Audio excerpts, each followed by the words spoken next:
You want more than just the headlines? Find out what's going on and what it means with me, Dennis Prager, this morning at 11, right here on AM 560, The Answer.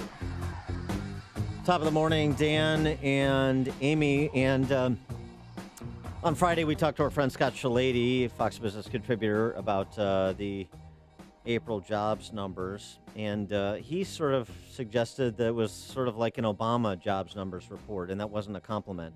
160,000 jobs, a kind of barely replacement rate. And even though the data, the numbers, 3.9% unemployment rate, a little bit of a bounce back in the market. The question is, with participation rates, with relatively anemic wage growth, are we really going to hit that 4% GDP growth? Or are we sort of tracking as interest rates rise to what some have predicted for 2019, which is a recession? James Pethokoukis, our friend at American Enterprise Institute, asked a question in his most recent post, and we'll get his answer. Just how good is the Trump economy really? James, thanks for joining us. Appreciate it. Hey, thanks for having me on. So just how good is the Trump economy? I think it's okay. I think the good stuff is we keep creating a lot of jobs. Actually, the pace of job growth has actually picked up a little bit this year from last year. I don't know if we can sustain it throughout the entire year. That's good. Wage growth is not terrible. There's some other measures that show it to be a little bit stronger. It would not surprise me if it strengthens somewhat again over the next year. People keep forgetting that not only did we have a bad recession back in 2008, but it was also a recession which had a housing crisis and a banking crisis as well. Recoveries after those kinds of recessions are really tend to be really weak, and they take a long time. So we are still working off that overhang to some degree, and I would expect to get somewhat faster wage growth. Now, the down part is we saw very weak productivity growth. That started actually before Obama in the last years of the Bush administration. And that's what public policies could focus on, boosting productivity growth, and that's how we'll get consistent 3% GDP growth. Well, I'm concerned, and I do believe that there might be a recession in 2019. If you look at mortgage rates right now, I mean, they are going up and up for, 30-year fixed, 15-year, even 10-year ARMs. When is this, where is it going to plateau? Listen, if this economy is so fragile that it cannot take interest rates at these levels, that's not a very strong economy. Listen, I advise people not to be day traders, do not begin to trade under the assumption that we're going to have a recession this year or next year. Recessions tend not to die just because our recoveries don't die just because they're kind of long. Usually, getting to your point, it's because the Federal Reserve really starts cranking up interest rates. There is a risk there. As the Federal Reserve raises interest rates, they'll raise them too far, too fast. But interest rates are still, pretty low. And this is not an economy right now where you see lots of excess. We're growing like 2%-ish. We're still generating jobs. Wages are okay. At this point, you still sort of look like you're in that Goldilocks scenario. Well, and Goldilocks light. And what's the old saw? Economists have predicted 9 of the last 4 recessions, right? So there's always that group of bears who see a recession just in the offing. Well, yeah, that's for sure. You have people who are permanently bearish. And listen, I don't necessarily count on economists being able to forecast where the S&P 500 is going to be in a year, or are we going to have a recession this year or next year? What I want from economists is to say, what are the things we can do for the economy to ensure steady long-term growth? That's what I want out of economists, not giving me their price forecast. Yeah, the prognostications. So here's the interesting thing to me. It seems like we've got a bit of, to borrow John Edwardsism, two Americas. If you have certain stability at the federal level in terms of lower taxes and less regulation, which you've gotten both from President Trump, then it really matters what's happening at the state and local level. And there are very left-leaning states like Illinois, California, New York going one direction, and states where all the dynamism is and all the people are moving going in a very different direction. And this was brought home again over the weekend where Amazon announced last week that that new head tax that Seattle wants to put on big companies like Amazon. Well, we don't just have to sit here and take it. We're going to kind of walk from the job site of our new headquarters in Seattle.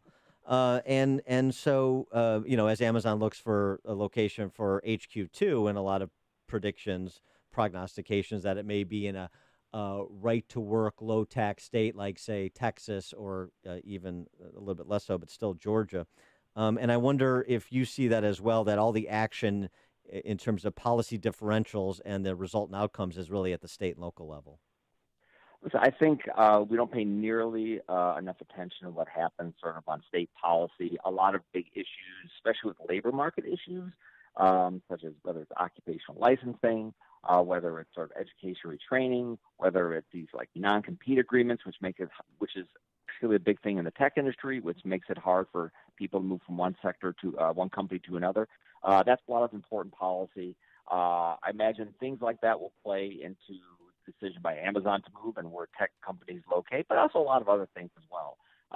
Amazon's not going to move to Minneapolis. There's just not enough tech talent, or they don't think they can get people to move there to go work for them. So they're also going to be in a place where people want to live, which is why maybe they'll go to where I currently live in Virginia. I think that's probably their top choice. That'd be my guess. They go to Virginia, or they'll even go to Boston, which is a high tax state, but has other things going for it. So you really want to be the total package. So we have some of the highest gas prices we've seen in a while, and I think it hit $70 a barrel, which is the first time since 2014. What's going on, Jimmy P? Well, that has actually surprised a lot of analysts that we've seen this sort of spike in gasoline prices. What's I think super interesting is that we do have a midterm election coming up. And to the extent that it matters what presidential approval rating is for how Republicans do, how Democrats do in the midterms, there is historically a very close tracking between gasoline prices and presidential approval ratings. So we may, politically want to keep an eye on that. And again, I'm not sure where gas prices are going to go.